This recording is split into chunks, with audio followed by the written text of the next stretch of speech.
Hey, what's up, you guys? Welcome back to my channel as told by Key, and of course I am Key. If you are new here, welcome to my channel, and if you like what I do, thumbs up, comment, subscribe, hit that bell notification so that you are always updated when I upload. And if you're not new here, welcome back, family. I love you guys. Now, I am sorry that we don't have it to a moon and back, but if you watch my Thursday tea video, you do know why. It is a lot of editing that I have to do, and so I'm going to really take my time to edit down every single one of the videos that I have. So this Saturday and next Saturday, there will not be a To the Moon and Back segment, but we will be doing the review for 90 Day Fiancé Happily Ever After. So I said all that in the beginning just so that we can get through this because I got a lot. And I'm not doing this in any specific order. I'm just going to go with the couples I don't like the most, I guess. And I'm going to trickle it down. So this is not in order of the way that the show, came at us last Sunday. Sunday, yeah. So last Sunday. We're not going to do it that way. We're going to just talk about it. So I'm going to start with Annie and David, okay? Annie and David, more David than Annie. I don't particularly care for David. David is a man child. And we talked about this last season of 90 Day Fiancé. If you have not caught up with me, please go catch up with me. I will link the all of my playlists for 90 Day Fiancé down in the description bar for you guys. But David is a man child. Chris has been taking care of David for 4 or 5 years now. He even sponsors Annie. Meaning, financially speaking, if David cannot do it, Chris and Nikki, I want to call her Nicole. Chris and Nikki are responsible for Annie if David, for whatever reason, decides he wants to be a jerk and Annie's still here in the States. For the next 10 years, they're responsible for it. And on the tell-all, Chris offered Annie money to go back to Thailand so that he could get out of that contract. Of course, she did not take it. And so now it's sink or swim. Chris offered David a job for a restaurant that he plans on opening. And I think what he didn't realize that Chris was doing, because I picked up on it, is if he would have took the job, right? Partner 50-50 while things were opening, while they were working on it, he could have put him on some type of payroll, which means he would have been able to pay him. And David decided he didn't want to take that deal, which is stupid because it was Chris's way of giving you money without Nikki feeling some type of way about it. And you didn't even realize that that's what he was doing. Your friend was still trying to help you, stupid, but you didn't want to work. You didn't realize, because you just ready for the free money. You wasn't trying to work for no money or whatever the case may be. But that's what was going on. He said, I'm trying to open up a restaurant. I offered David a 50-50 partnership. He told me he didn't want to take that. He said he would rather go back to Thailand if he had to. And I'm just sitting you're such an idiot, David. If you guys are trying to figure out what I'm doing, just don't. So, you just didn't realize that. And I picked up on it. Nikki's you're not going to keep giving him free money. And I'm just right. So then you take the deal and he's going to shell out cash to you without Nikki knowing it, because you guys are opening up a restaurant. So she's not going to probably ask too many questions about where the money's going. And of course, because he's the boss, Chris, he has to pay his employees. And if you're with him every step of the way while this restaurant is being opened up, he has to pay you. But you didn't take it because you're an idiot and you're so busy just trying to get free money and not have to work for it. So in this season, we see them going to a pawn shop, David and Annie. They're on the way to the pawn shop to pawn off all the gold that I'm pretty sure Chris and Nikki helped pay for. They're going to go pawn off this gold because they don't have any money. David still hasn't found a job and Chris has seriously cut him off. And I don't blame him, because you got to listen to your wife, especially if she's the mother of your kids. You lay down with her. So they have been cut off. They don't have money. They go to pawn the jewelry that they bought while they were in Thailand. I think they got about $500 for 3 pieces. There was one piece that he wasn't willing to part with because he paid about $700 or $800 for it, and it was her necklace. So he gave the necklace back to Annie, which, thank God, she got to keep some of her stuff. And so they pawn that off. They get back to the place, the fire station / home, and they get a lease in the mail from Chris. And the lease is basically saying they need $1,000 for a deposit and then $1,000 for rent, which is $2,000. Now, a fire station is huge. You can do with it whatever you want. It's not an active fire station. So you have a whole lot of space to do something with. I just keep seeing Chris giving these gifts. You know what I mean? I just keep seeing it. This is a big old fire station. You guys live upstairs. You can open up a bakery downstairs. You can open up a little massage something, get licensed, and open up a little massage something downstairs. Like, he keeps giving gifts, and nobody's doing the right thing with him. Like, David is so effing lazy. It's not even funny anymore. He gets angry, upset that they're asking for rent. He's like, they told us that we can stay here. Yeah, but not forever, for free. Like, you're living in real estate. You're living in space. You're living in opportunity. You're going to pay for it. You understand what I'm saying? Like, they could do something else with that firehouse other than letting you guys stay there. So you can't be mad that for the past however long you guys have been living there, you've been living rent-free, which means you should have been able to figure out a way to get a job and save money. But it's ridiculous. He gets angry. He's like, I can't believe that he's doing this. It's unreasonable. And I'm just like, damn, I don't even have that type of space. And I would probably pay $1,000 for that type of space because it can be multitasked as a use. You can do something downstairs to make yourself some money, and then you can live upstairs. Like, what's the problem? But there's a problem, and David is lazy, and he gets angry, and he's like, I don't feel like he has my back anymore. I used to be a time where I thought if our back was up against the wall and we financially needed help, Chris would be there to help me, and now I don't feel that way. And I was just like, good, you shouldn't feel that way because you're a grown man, and he's a grown man, and you both have families. Take care of your wife, David. Go get a job flipping burgers at a Chipotle, at a Hooters. I don't care what you do, but you need to get a job because you have a wife to take care of, and that is not Chris's responsibility unless for some reason Annie leaves you. Then it's his problem. But as long as she's there, as long as she's with you, these curls are boom. Anyway, as long as she's with you, she's your problem. So whatever, I don't care. Now let's go to Chantal and Pedro.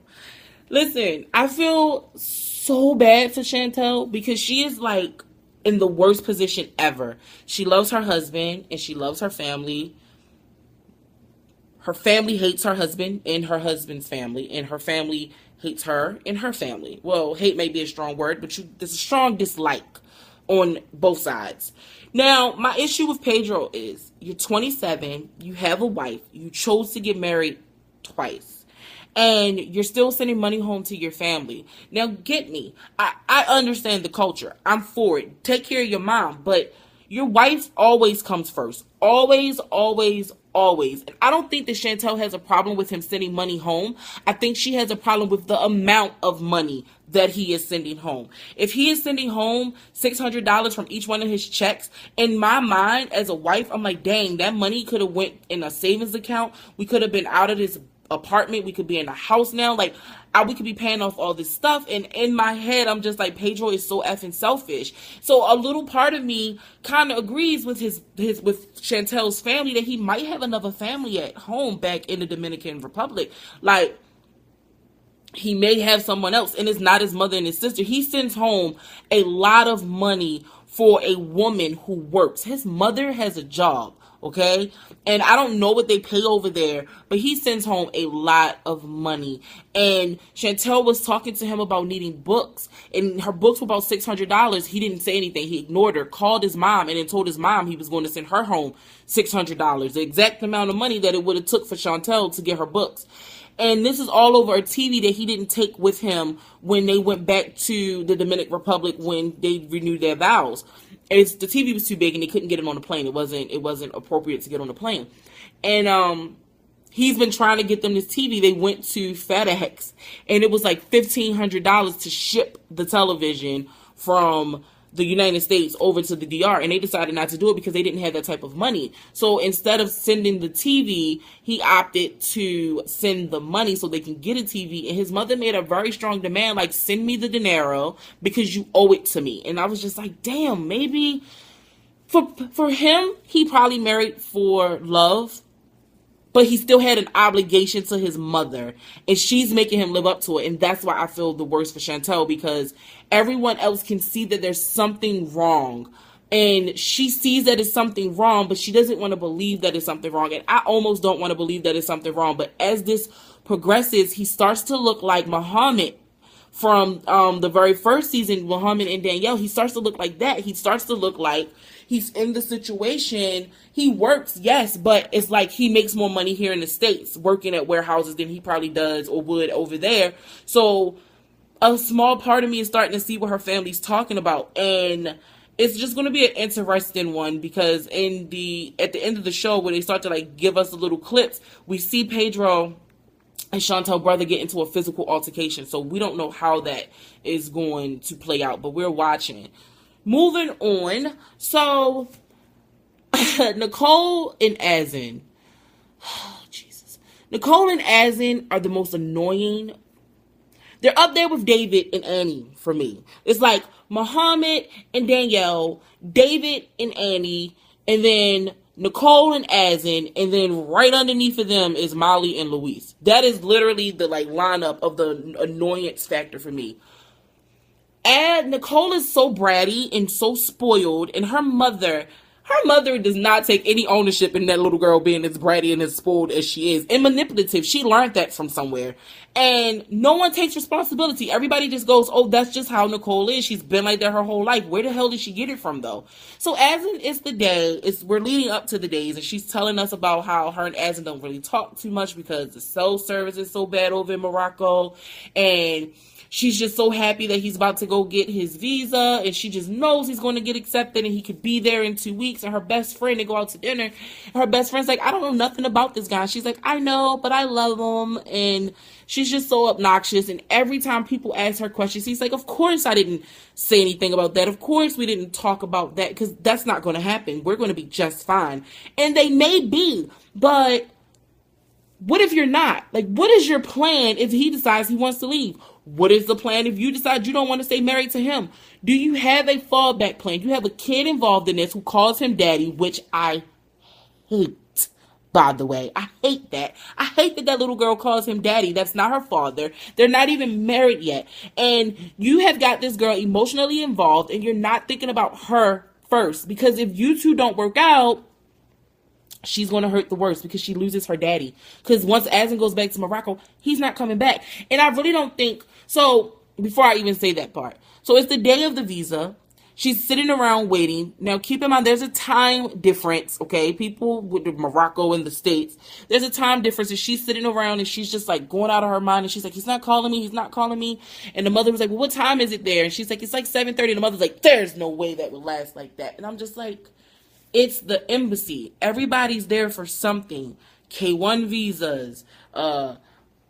They have a bunch of stuff at the embassy. Like, they're not the only ones. Nicole and Azen aren't the only ones applying for a K1 visa. Okay? And the embassy grants other things. Like, some people get visas just to come over and visit. Some people are there trying to get their citizenship to come to live in the States permanent. Like, the embassy is for a lot of different reasons. And they're probably taking numbers. We don't know what time he got there. Like, listen, the mother was just irritating me, which she does anyway. But Nicole starts whining, and she starts being the child that she is. And so finally, Azen calls. Oh, thank God, Azen calls.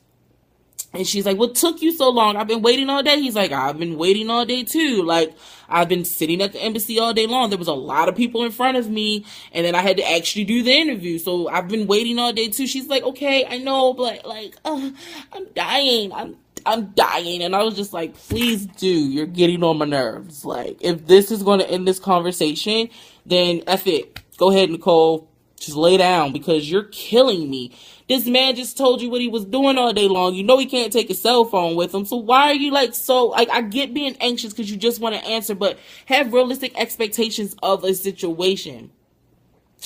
So right as Azen's getting ready to say whatever he's getting ready to say, his phone starts to cut out. And that's it. It just cuts out. We don't get an answer from him, or at least not yet. We're going to see next episode. They're going to probably definitely pick up from that scene, but that's how the show went off. It went off with Azen's scream starting to get really, really glitchy. No, it didn't get off. It didn't go off like that, but it went off on her scene like that. It went off with her phone, the phone getting glitchy.